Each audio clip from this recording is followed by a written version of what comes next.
जय श्री कृष्ण, राधे राधे। मैंने कल ही एक वीडियो डाला था, पहले आप उसे देखिए। ये संसार कभी किसी को नहीं बख्शता है। संसार किसी को नहीं बख्शता, ये कहे बिना मानता नहीं है। अरे भगवान को नहीं बख्शा तो हम उनके इंसान हैं, उनके पुत्र हैं, उनके अंश हैं, ये हमें काहे को बख्श देंगे। संसार किसी को नहीं बख्शता। महाराज जी इस वीडियो में कह रहे हैं कि संसार है, संसार का काम ही कुछ ना कुछ कहना है। तो ये बात सत्य है। कल ही मैंने ये वीडियो पोस्ट की थी और मैंने ये प्रवचन सुना था, सोचा ये अच्छा है आपके साथ शेयर करना चाहिए। तभी आज सुबह मेरी नज़र पड़ी एक न्यूज़ पर। काफ़ी सारे न्यूज़ चैनल और यूट्यूबर्स इस बात को पोस्ट कर रहे हैं कि केली कुंज के रास्ते से होते हुए जो प्रेम मंदिर के पास जो परिक्रमा मार्ग पड़ता है, वहाँ पर एक सोसाइटी है। उस सोसाइटी वाले प्रेमानंद जी महाराज की यात्रा का या पदयात्रा का विरोध कर रहे हैं। अब यहाँ मल्टीपल एस्पेक्ट हैं। मैं कोई फ़िलॉसोफ़र या कोई न्यूज़ एंकर या इस तरह की चीज़ें बोलने वाली कोई नहीं होती हूँ। मैं एक मामूली आपकी तरह भक्त हूँ। तो मुझे ऐसा लगता है कि यहाँ पर 2 चीज़ें हैं। एक तो ये कि सोसाइटी वाले उस रास्ते से काफ़ी दूर रहते हैं, उनका विरोध करना समझ में नहीं आता किस तरह बैठता है। क्योंकि या तो उन्हें ये चीज़ अखर रही है कि ये इतनी ज़्यादा शोर-शराबा या धार्मिक यात्रा हमारे पास से क्यों निकल रही है, या फिर उन्हें ये बात समझ में नहीं आ रही कि इस चीज़ को कैसे बोला जाए। मुझे ऐसा लगता है कि महाराज जी जो ऑलरेडी बहुत सालों से भक्तों को दर्शन देते आ रहे हैं, ये भक्तों का उत्साह है कि वो उस पदयात्रा में कोई पटाखे छोड़ते हैं या किस तरह के स्पीकर्स पे भजन चलाते हैं या उनके सामने अपनी भावनाओं का उद्गार रखते हैं।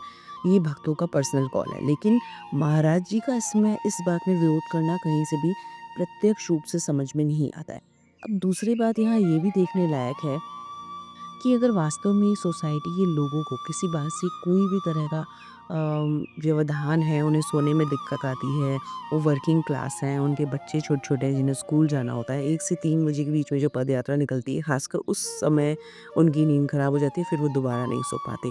तो क्या वो सच में एक ब्रजवासी के नाते प्रेमपूर्वक महाराज जी के चरणों में ये निवेदन नहीं लेके जा सकते थे कि महाराज जी इस तरह की आपकी पदयात्राओं से हमें दिक्कत आती है? तो ये थोड़ा-सा कॉन्फ्लिक्ट लगता है उनकी बातों में, बिकॉज़ इससे क्लियर नहीं हो रहा कि क्या वो वास्तव में उनका उद्देश्य पदयात्रा की जो हुड़दंग है, शोर-शराबा उसको कम करना है या पदयात्रा को पूर्णतः बंद करवाना है, क्योंकि उन्होंने प्रशासन की हेल्प ली है। जो कि मुझे लगता है भक्तों के तौर पर या ईश्वर की भक्ति करने वालों के तौर पर एक सही तरीका नहीं है विरोध करने का।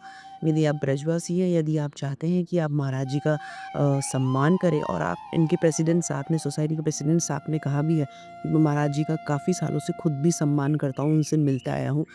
तो फिर अगर आप सम्मान करते हैं और किसी से बातचीत आपकी हो सकती है, तो वहाँ अपने प्रशासन की मदद क्यों ली? ये एक बहुत बड़ा प्रश्न है।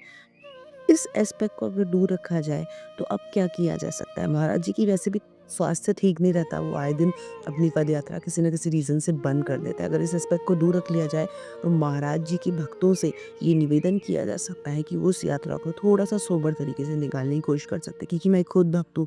मुझे पता है कि जब आपके अंदर भक्ति के उद्गार होते हैं या किसी चीज़ को आपको प्रदर्शित करना होता है, आपके अंदर प्रेम भावना होती है, तो आप उसको कई तरीके से प्रकट करना चाहता है। कोई उनके लिए सुंदर-सुंदर पेंटिंग्स ला रहा है, कोई उनका आइडल बना के ला रहा है, कोई उनके लिए अच्छे-अच्छे भजन लिख के और गा के उनको प्रेम जता रहा है। तो there are multiple ways to show their devotion towards Maharaj ji. तो महाराज जी अपने आप में एक संत है, उन्हें इन सब से वैसे भी कोई लेना-देना नहीं है। ये सब भक्तों के उद्गार हैं। तो रादर महाराज जी के प्रति या उनकी मंडली के प्रति या उनकी पदयात्रा के प्रति विरोध प्रदर्शित करने के इन सोसाइटी वालों से मैं निवेदन करूँगी कि आप लोग भक्तों के लिए कुछ ऐसी व्यवस्था कर सकते हैं या उनसे बात कर सकते हैं। महाराज जी को बोल सकते हैं, वो अपने चैनल के थ्रू भक्तों को ये निवेदन प्रेषित कर सकते हैं कि यात्रा कम से कम शोर में और सोबर तरीके से हो, क्योंकि राधा नाम कोई शोर नहीं है, क्योंकि कृष्ण नाम कोई शोर नहीं है। तो शोर क्या है? आप बाहरी जो भी चीज़ें, पटाखे या स्पीकर्स पे शोर करते हैं, वो उनको थोड़ा-सा आप कम कर दीजिए ताकि कि उनका भी मार्ग सुगम रहे। अब यहाँ आप मुझे बिल्कुल गलत मत समझिएगा कि मैं उनके बिहाफ़ पर बोल रही हूँ, क्योंकि हम भक्ति में मार्ग में हैं। और मुझे ऐसा लगता है कि भक्ति का सही तात्पर्य जब आप हर भाई जी कहते हैं, हर इंसान में, आप हर व्यक्ति में आप नारायण देखिए। तो जब आप सब में नारायण देखेंगे तो आपके अंदर लगेगा कि शायद ये नारायण की आज्ञा है। वो सोसाइटी का प्रेसिडेंट शायद उसके अंदर नारायण का अंश है, उसने कुछ कहा। बहुत सारे लोग कमेंट कर रहे हैं कंस का अवतार है, असुर है, ऐसे है, वैसे है, ऐसा नहीं है। सच में सच यकीन मानिए कि जब हम एक तरफ किसी चीज़ का पहलू देखते हैं तो हमें वो हमेशा अपनी तरफ से सही लगता है। आप उन सोसाइटी वालों के नज़र से भी कहीं न देखेंगे तो कहीं न कहीं 1% 0.1% उनकी बात सही भी हो सकती है कि वो वर्किंग क्लास हो सकते हैं, उनके बच्चे छोटे हैं, स्कूल जाते हैं। तो कहीं न कहीं 1 से 3 के बीच का टाइम जो बहुत ज़्यादा शोर होता होगा, उनके घरों तक जाता होगा, वो उनकी लाइफ़स्टाइल को थोड़ा-सा हर्डल फुल बनाता होगा, थोड़ा-सा मुश्किल बनाता होगा। बेहतर क्या है? बेहतर ये है कि यदि हम भक्ति में हैं, तो हम ये कोशिश करें कि हम किसी के लिए अन्यथा कमेंट ना करें, अन्यथा ना बोलें। विशेषकर मैं जितना संतों की वाणी को सुनती, पढ़ती और आप तक प्रेषित करती हूँ, तो मेरा तो ये मानना है चाहे स्वामी रामसुखदास जी हों, चाहे भाई जी हों, चाहे राधा बाबा हों, चाहे स्वामी दया प्रसाद जी हों, सबकी वाणी में एक ही सुर मिलता है कि कम से कम अपना इन्वॉल्वमेंट रखिए आप सांसारिक चीज़ों में और कम से कम आप अपना मत जो है वो नकारात्मक रखिए क्योंकि हर जीव में नारायण है। आप जानते हैं इस प्रैक्टिस ने हर जीव में नारायण है। इस प्रैक्टिस ने मुझे कितने लोगों से कॉन्फ्लिक्ट करने से बचाया मेरे जीवन में।